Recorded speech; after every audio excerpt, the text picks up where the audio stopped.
Bom, feliz, né, pelo nosso reencontro aqui nesse horário, né, nessa experiência que nós estamos fazendo. E eu vou trazer hoje o assunto, está programado, é sobre o tópico O Homem no Mundo, que é o capítulo 17, um tópico do capítulo 17 do Evangelho segundo o Espiritismo. Bom, antes da gente entrar especificamente no assunto, vamos fazer uma reflexão sobre sobre a codificação. A codificação, ela foi apresentada ao mundo em 1858, com a publicação do Livro dos Espíritos. E, na sequência, veio o Evangelho, veio a Gênesis, o Livro dos Médiuns, enfim, vieram todos os livros que compõem a codificação. Mas 1858, o mundo sofreu imensas transformações a partir dessa época em diante, principalmente na chamada, na virada dos anos 70, 1870, onde começou a surgir o primeiro veículo motorizado, o telefone, né, para a alegria dos homens, a máquina de lavar prato, enfim, quando começaram a surgir as grandes mudanças na humanidade.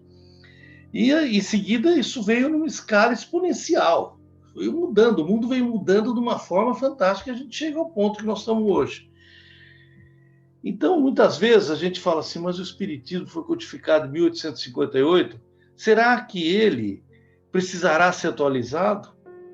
Será que os conceitos que estão na doutrina espírita ficaram passados, démodé, né? E aí a gente se recorre a Kardec nessa hora, porque Kardec diz o seguinte, olha, se a ciência provar alguma coisa contrária à doutrina espírita, fica com a ciência. E o que nós temos acontecido é que em toda essa evolução do mundo, essa evolução toda, grande tecnologia do mundo, nós não estamos vendo, em momento algum, ser derrogados os princípios do espiritismo. Outro dia eu assisti uma palestra sobre física quântica. Eu estudei física quântica quando fiz engenharia. Eles falavam muito nisso, mas eu dei uma palestra, eu fiquei maluquinho com a palestra. Mas parecia que eu estava assistindo uma palestra espírita, quando os caras falavam de planos diferenciados, de elétron criando um campo astral, um campo diversificado, que nós chamamos de perispírito. Quando eu vi aquela palestra, eu falei, meu Deus do céu, olha o alcance do pensamento espírita. Então, em vários campos do conhecimento humano, a gente tem visto, do micro e do macro conhecimento humano, a gente tem visto que a evolução científica, a evolução da humanidade, está vindo ajudar o convencimento, pelo menos a mim, vem me ajudar ao convencimento da doutrina espírita. Agora, tem um campo todo especial, e o nosso tema de hoje, o Homem no Mundo, é um campo extremamente que a gente tem que tratar extremamente com cuidado, que é o da sociologia. É o papel nosso dentro da humanidade. Porque se nós estamos vendo um avanço fantástico do ponto científico, do ponto de vista científico, tecnológico, será que nós estamos tendo um avanço também do ponto de vista de sociedade? A sociedade tem caminhado para um mundo melhor? E qual é o papel, né? Qual que é a função nossa nesse mundo? Kardec inclui no Evangelho uma comunicação do espírito de Bordeaux, de 1863, a comunicação. Kardec inclui essa comunicação e a gente fica analisando que ele traz nas entrelinhas, no significado profundo, uma possibilidade do papel nosso ser transformador na sociedade. E hoje, muito pelo que a gente tem, os acontecimentos, né, que vêm desde fatos de guerras, de revoltas, de tragédias naturais, enfim, tudo que tem acontecido hoje no mundo, tem nos falado, será que nós estamos fazendo o que o Evangelho previu, a construção do mundo melhor? Será que o nosso papel tem sido adequado? E essa questão, quer dizer, será que o Espiritismo, que fala da evolução do planeta, da nossa evolução como espírito, e a evolução do planeta como lugar adequado para receber esse espírito evoluído, será que o planeta tem entendido isso daí? Será que nós temos entendido essa mudança? Será que estamos caminhando para um mundo melhor? Quando você vê aquelas pessoas caindo do avião lá no aeroporto de cabal, será que nós falamos esse é o mundo melhor? Esse é o mundo melhor que Kardec falou, que os espíritos falaram a Kardec? Esse é o homem melhor? Esse é o homem virtuoso? Esse é o espírito que vai reencarnar num planeta de regeneração, que permite isso, né? E aí a gente então fala, bom, eu preciso interpretar esse capítulo, o Homem no Mundo, interpretar e ver se aonde está os enganos, onde nós estamos cometendo os nossos enganos. E aí eu fui procurar estudar, viver as coisas que clareiam esse tempo que nós estamos vivendo com o conhecimento atual. E eu comprei um livro um tempo atrás chamado Humanidade. É de um holandês. Ele escreveu Utopia para os Realistas e lançou esse livro agora, chama Humanidade. Aqui, ó, tá? O autor. E eu li o livro, para minha satisfação. Eu vi o livro tem um subtítulo, né, que diz assim: uma história otimista do homem. E o cara mostra uma visão totalmente diferente dessa que nós estamos sendo induzidos a pensar, dessa tragédia, desse mundo destruído. Ele falou, não, o mundo está melhorando e muito. E ele é um cientista social, ele não fala, ele não diz eu acho, ele prova com estatística, com conhecimento. Então ele diz assim, olha, estudar os campos arqueológicos de várias gerações de tribos do antepassado, e chegaram-se à conclusão, analisando os ossos, os fósseis, tudo, chegaram à conclusão que há 10 mil anos atrás, 20 mil anos, 30 mil anos, no começo da humanidade, 15% das pessoas morriam de morte violenta. 15% das pessoas morriam de morte violenta. É um número assustador, né? E agora no século passado, né? No século passado, o número de mortes por violência chegou a 3% e atualmente é 1%. Opa! Se tem muito menos violência agora, alguma coisa mudou. Mas por que aparece tanto a violência? A gente liga a televisão, vai ver um jornal, é só violência, violência. Porque o Kardec falou isso no livro, os espíritos falaram no livro dos espíritos. O mal exacerba. O mal é muito mais notícia. O mal aparece. E outra coisa importantíssima é que nós estamos vivendo uma época, isso é importante a gente considerar, em que as transformações têm sido, por exemplo, vamos falar de violência doméstica, por exemplo. A violência doméstica existia e não se tocava nesse assunto, era um tabu. A mulher, ai da mulher que contasse que apanhava do marido. Hoje, são incentivadas as mulheres a dizer que sofrem problema de violência doméstica. Então, aparece muito mais a violência doméstica do que antes. Mas não é porque ela existe mais, ela existe menos. O trabalho da humanidade já está sendo feito. Por exemplo, o racismo. Chocante o racismo. Hoje aparecem os casos, as denúncias de racismo, muito mais. Ah, está tendo mais racismo hoje. Não está tendo mais racismo. Está aparecendo mais o racismo. Porque as pessoas são incentivadas a denunciar isso e mudar o campo social. E mudar. Nós vamos ver daqui a pouco a posição espírita sobre isso. Tem que mudar. Nós temos que transformar essa... o Roger, ele usa uma expressão assim, nós temos que mudar a nossa postura. Mudar a nossa postura. Entendeu? Olha, essas coisas que eu citei 2 exemplos, isso daí é crime. Então nós não podemos fazer isso. E mais que crime, isso fere a minha consciência. Eu estou entrando no campo já da mensagem do Espírito, do Evangelho segundo o Espiritismo. Eu estou mexendo com a minha consciência, fere a minha consciência, fere os meus princípios. Eu tenho que mudar isso, eu não posso aceitar mais isso. E tenho que dizer para as pessoas que isso não se faz. E tenho que dizer para as mulheres e para as pessoas que sofrem do racismo que elas têm que anunciar isso ao mundo. Anunciar a dor que elas sentem. Porque é assim que a gente começa essa transformação. Então não há aumento de violência. Está aparecendo mais a violência porque é um momento de transição, é um momento de bastante transição. O Roger faz outra ensaio, experimento social. Ele conta que um cientista, professor de psicologia social, chamado Tom Postebes, ele fez a seguinte questão: são experiências, é um laboratório com palavras, né? Falou, pega o planeta A e o planeta B, um avião cheio de pessoas, né? Então, no planeta A, os passageiros viram-se para os que estão. Se anuncia um acidente com o avião. Os passageiros viram-se para os que estão ao lado e perguntam se estão bem. Os que precisam de assistência recebem ajuda para sair do avião primeiro. E as pessoas estão dispostas a sacrificar a própria vida, mesmo por estranhos que nunca viram. Esse é o avião, o planeta A. E o planeta B? Cada um cuida de si mesmo. Instala-se o pânico. Todos se empurram e se atropelam. Crianças, idosos, portadores de deficiências são pisoteados. Qual planeta nós vivemos? O planeta A ou B? Então, quando ele fez a pergunta para as pessoas, 93% das pessoas falaram, nós vivemos no planeta B. Ninguém liga para ninguém, vai ser uma correria.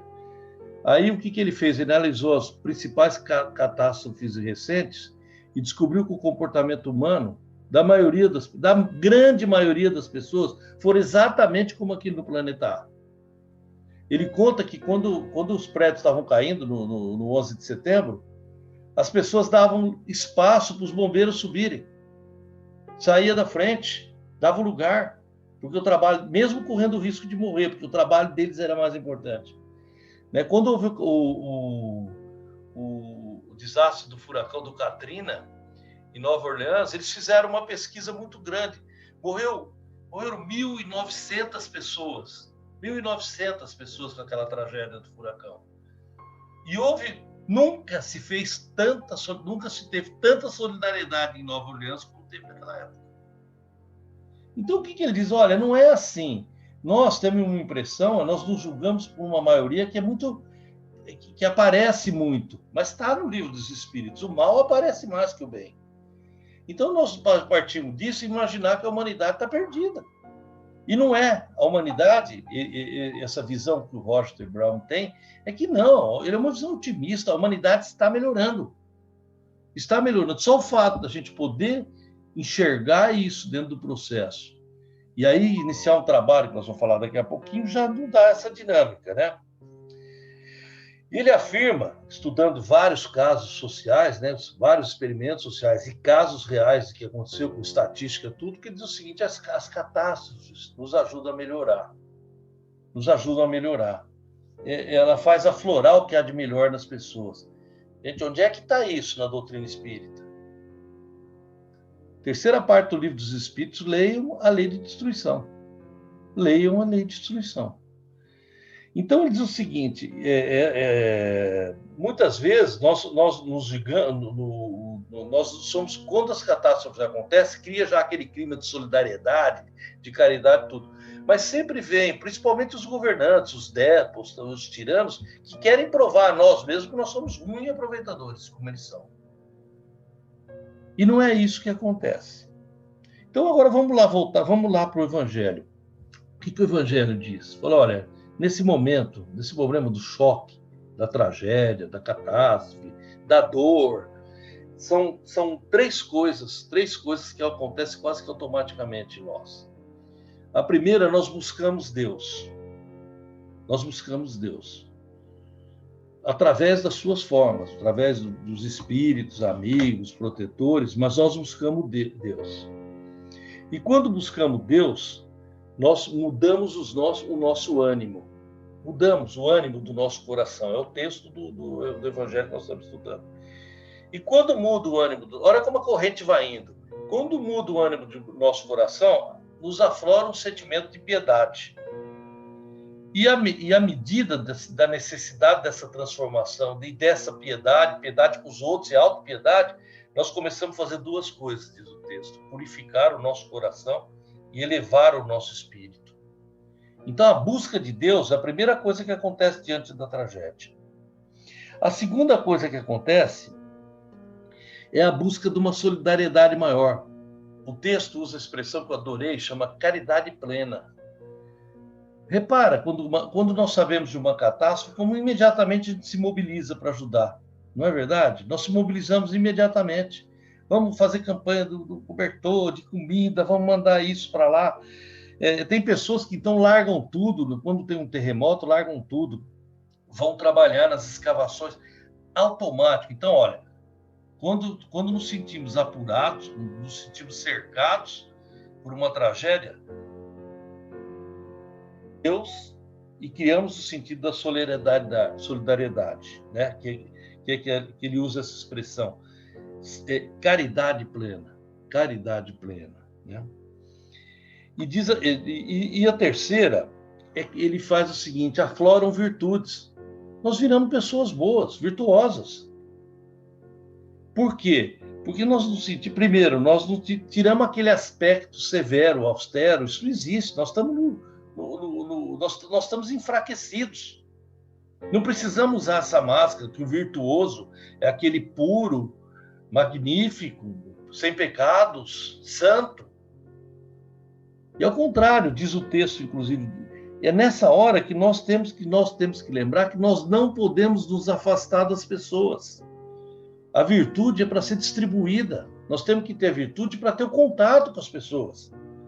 Porque é esse o meio de transformar o mundo. Não adianta eu ser virtuoso trancado lá no monasteiro, no alto da montanha.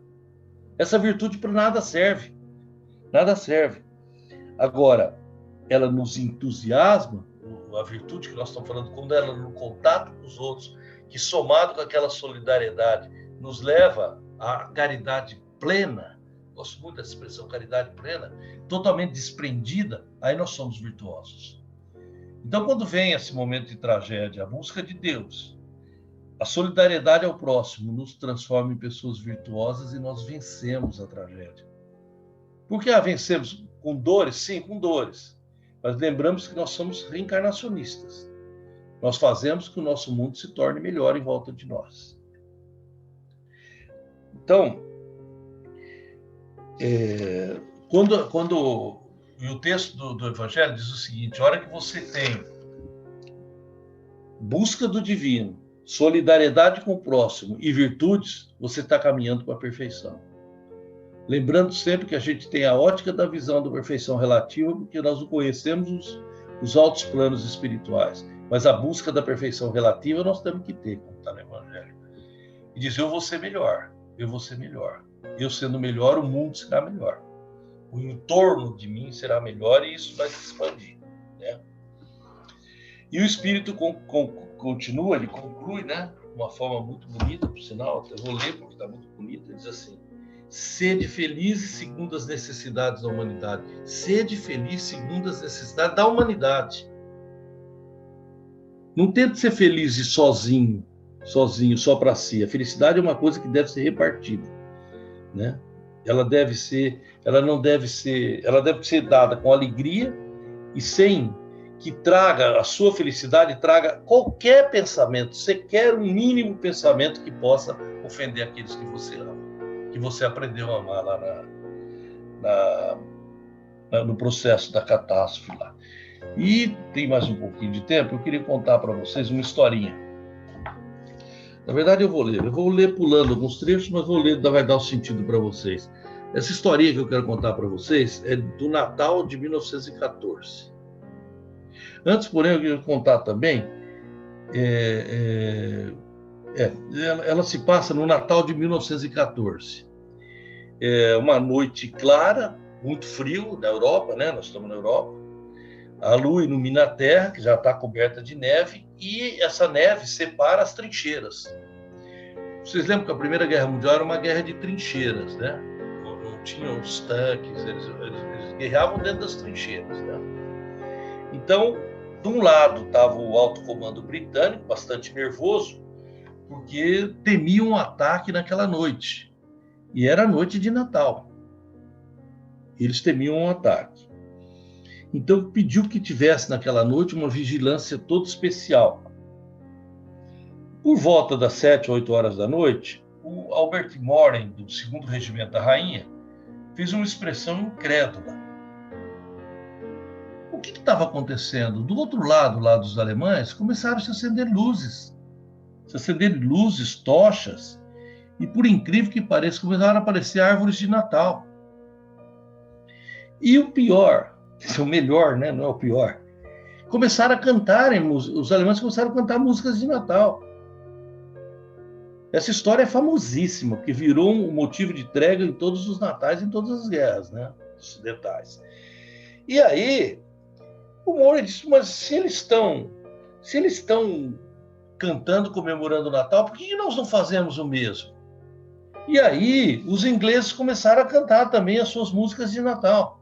E os alemães respondiam com outra música de Natal. Enfim, foi uma coisa extraordinária. Passaram a noite cantando. Outro regimento, que estava um pouco mais ao norte, escocês, escutando aquilo, também começaram a cantar músicas de Natal. Até que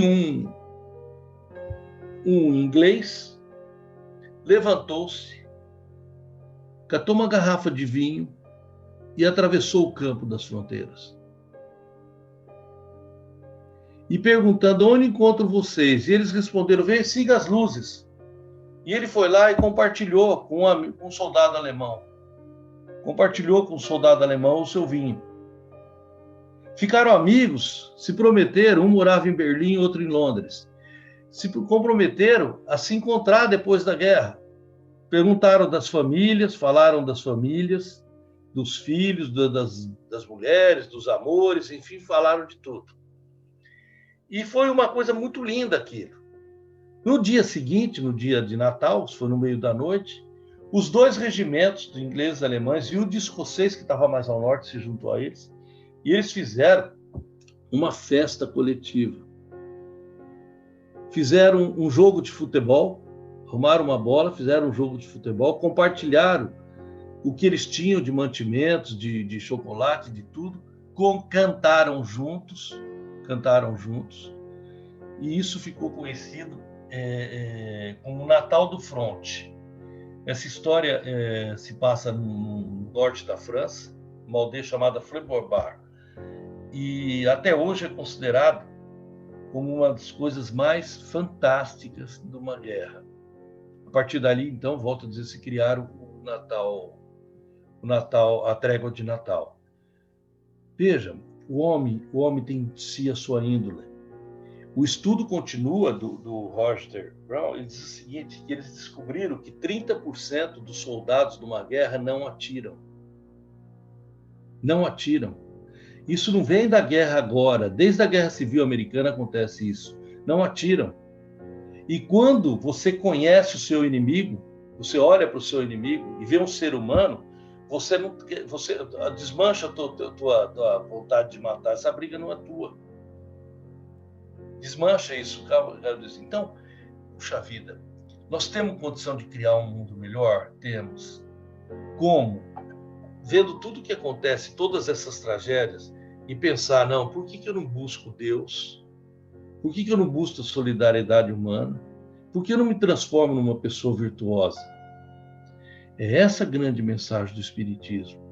Nós poderíamos mudar todo esse cenário de guerras e de mundos difíceis, e vamos mudar, porque a gente tem que ser extremamente otimista com o caminho da humanidade, porque esse caminho é traçado por Deus e não pelos homens. Era isso que eu tinha a dizer para vocês hoje.